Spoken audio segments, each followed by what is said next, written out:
여러분 안녕하세요. 저는 고려대학교 심리학부의 박선웅 교수입니다. 저는 오늘 여러분과 함께 자존감에 대해서 얘기해보고자 이 자리에 나왔습니다. 여러분도 아마 아시겠지만 지난 몇 년간 한국 사회는 일종의 자존감 아리를 했습니다.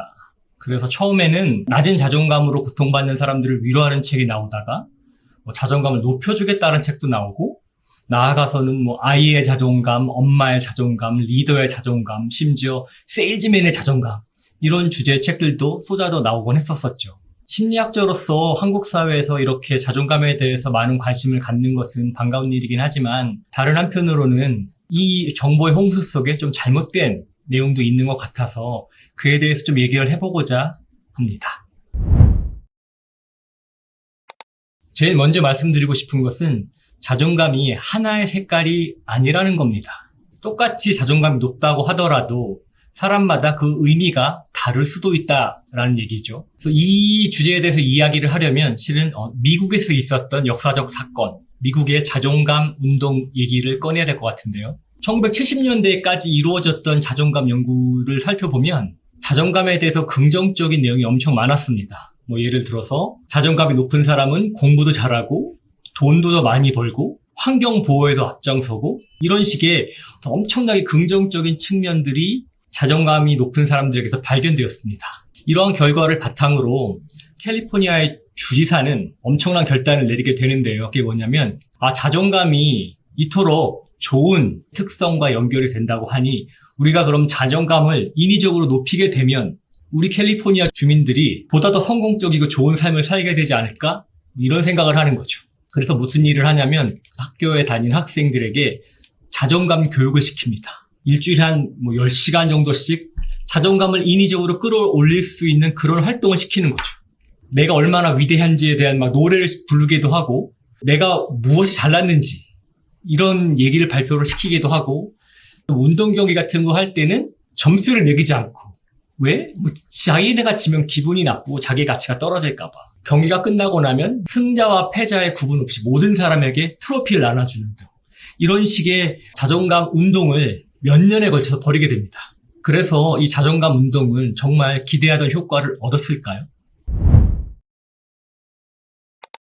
몇십 년이 지난 후 2003년에 미국의 심리학회는 태스크포스 팀을 구성해서 이 자존감이 정말로 어떤 삶의 긍정적인 결과들을 낳는지 연구를 하게 됩니다. 그래서 지금까지 나왔던 많은 자존감에 대한 심리학 논문들을 모아서 전체적으로 분석을 한번 해보는 거죠.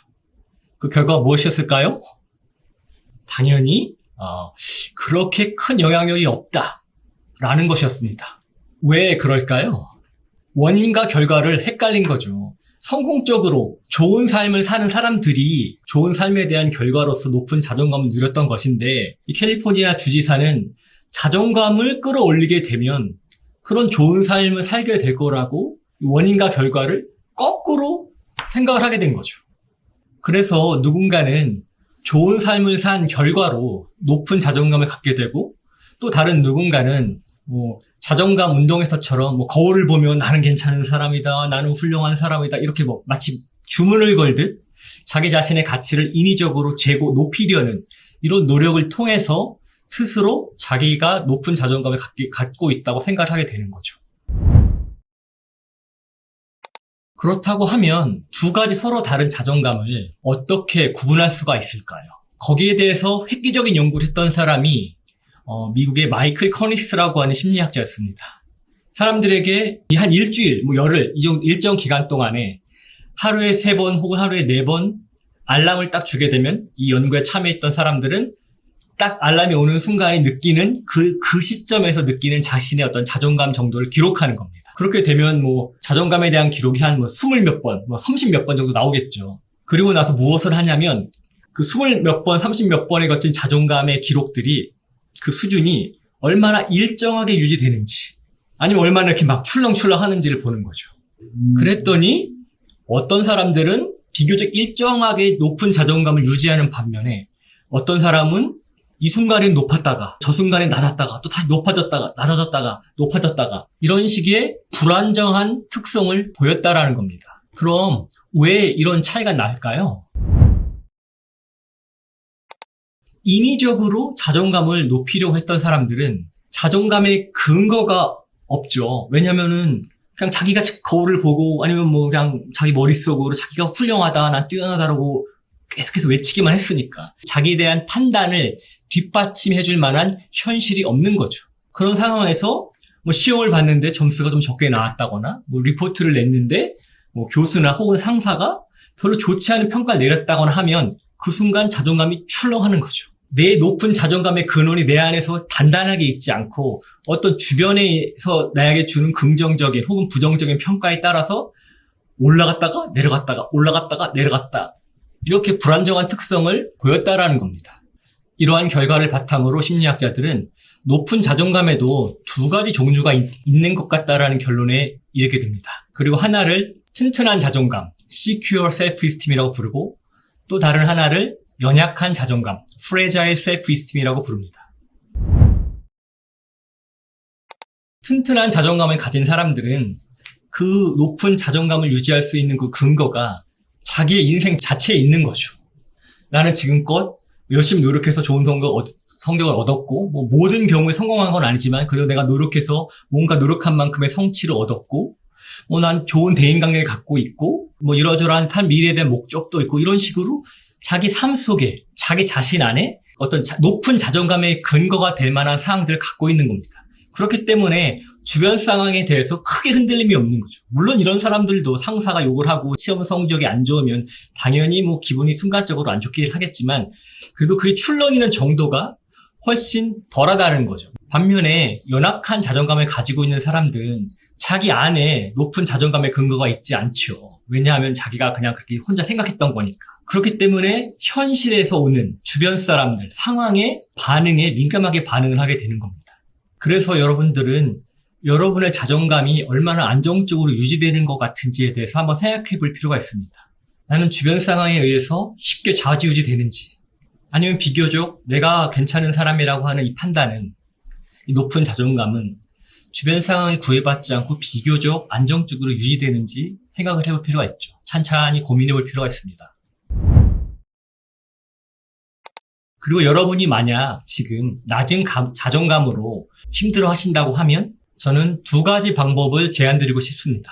우선 첫 번째로 비교적 손쉽게 할 수 있는 것은 여러분이 가치 있는 사람이라고 하는 그런 경험들, 여러분의 가치를 증명해 줄 만한 사건들을 여러분의 과거 기억 속에서 찬찬히 떠올려 보는 겁니다.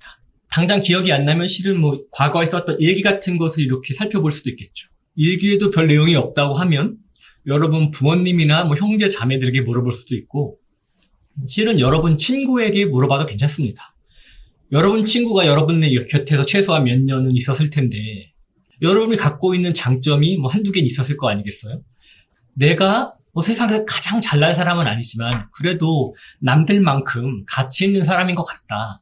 이런 판단을 할 수 있을 만한 어떤 삶의 이야기들을 하나씩 모아볼 필요가 있죠.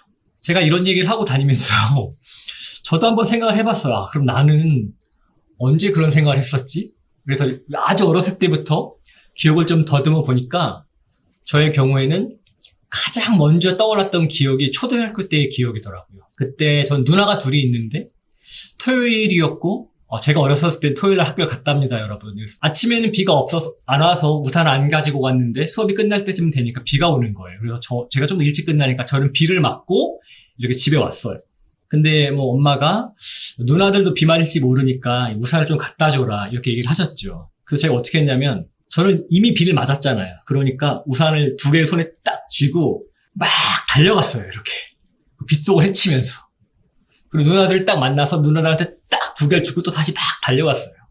물론 뭐 여중이었기 때문에 약간 좀 창피한 것도 있고 해서 어린 마음을. 그래서 뭐 부끄러워서 막 달린 것도 있지만 난 어차피 맞았지만 누나들은 아직 안 맞은 상태니 누나들은 비를 안 맞게 해야겠다. 뭐 이런 마음이 있었던 거죠.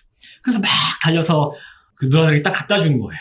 이런 경험을 딱 생각해보면 난 그렇게 어렸지만 괜찮았네. 뭐 이런 생각이 들잖아요. 뭐 그런 경험들을 좀 찾아볼 필요가 있다라는 거죠. 그게 제가 권해드리는 첫 번째 방법이고요. 근데 만약 그런 작업을 해봤는데 별로 생각나지 않는다. 과거에 내 생애의 역사 속에 그런 경험이 별로 없다. 이런 생각이 든다고 하면 지금부터 해야 할 일은 실제 그런 경험들을 쌓아가는 거예요. 하나씩 하나씩. 실은 저는 그 자존감에 대한 많은 언론 매체 얘기들 중에서 이효리 씨가 했던 말이 되게 적절하다고 생각하는데, 스쿠터를 타고 뒤에 다른 핑클 멤버를 태우고 다니면서 뭐라 그랬냐면, 야, 너 그거 알아? 내가 어제 스쿠터를 타고 돌아다닐 때 잠깐 멈춰야 할 일이 있으면 너희들 그늘에 있으라고 내가 햇볕을 맞으면서 기다렸어. 이런 식의 얘기를 해요. 그런 게 어떻게 보면 이 이효리 씨에게 있어서 자신이 약간 가치 있게 느껴지는, 괜찮은 사람이라고 느껴지는 순간인 거죠. 또 어떤 얘기를 하냐면 그 남편 이상순 씨와 의자를 만드는 얘기를 하거든요. 그래서 의자를 딱딱 만드는데 이상순 씨가 갑자기 의자를 딱 뒤집더니 바닥 부분을 막 이렇게 사포질을 하더라는 거죠. 이효리 씨가 아니 거긴 아무도 보지 않는데 뭘 그렇게 사포질하고 있냐 이렇게 딱 얘기를 했더니 이상순 씨가 뭐라 그랬다 그래요? 내가 알잖아 이렇게 얘기를 했다 그러죠. 이 부분이 되게 중요한 것 같은데, 제가 좀 전에 여러분이 가치 있는 사람이라고 판단할 만한 어떤 그런 것들을 찾아서 해보라는 말씀을 드렸을 때 중요한 기준이 되는 게 다른 사람이 생각하기에 가치 있는 행동이 아니라 여러분이 생각하기에 가치 있는 행동을 찾아서 해야 한다라는 거죠. 이 단어가 자존감이잖아요. 타존감이 아니잖아요. 다른 사람이 어떻게 생각하느냐가 중요한 게 아니라 내 스스로 생각하기에 내가 가치 있는 사람이라고 느껴질 만한 행동들을 찾아서 해야 한다라는 것이고, 이상순 씨에게는 그것이 남들에게는 보이지 않아도 자기 자신이 아는 좀 더 좋은 의자를 만들고 싶다라고 하는 어떤 자기의 목표, 거기에 걸맞는 행동을 하는 거죠. 그리고 그런 것들이 자기 자신을 좀 더 가치 있고 괜찮은 사람이라고 판단하게끔 만들어준다는 거죠.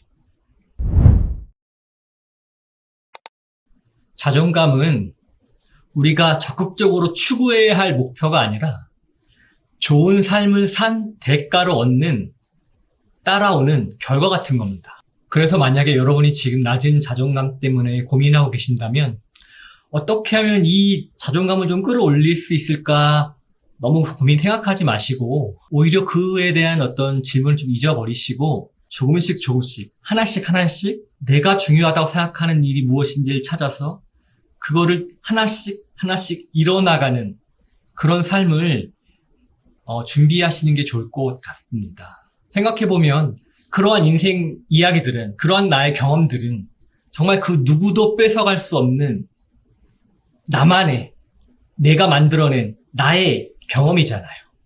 그건 누가 뭐라고 해도 여러분 속에 있는 여러분이 주인인 경험이에요.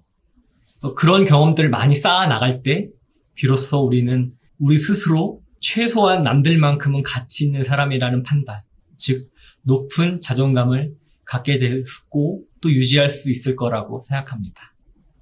경청해 주셔서 감사합니다.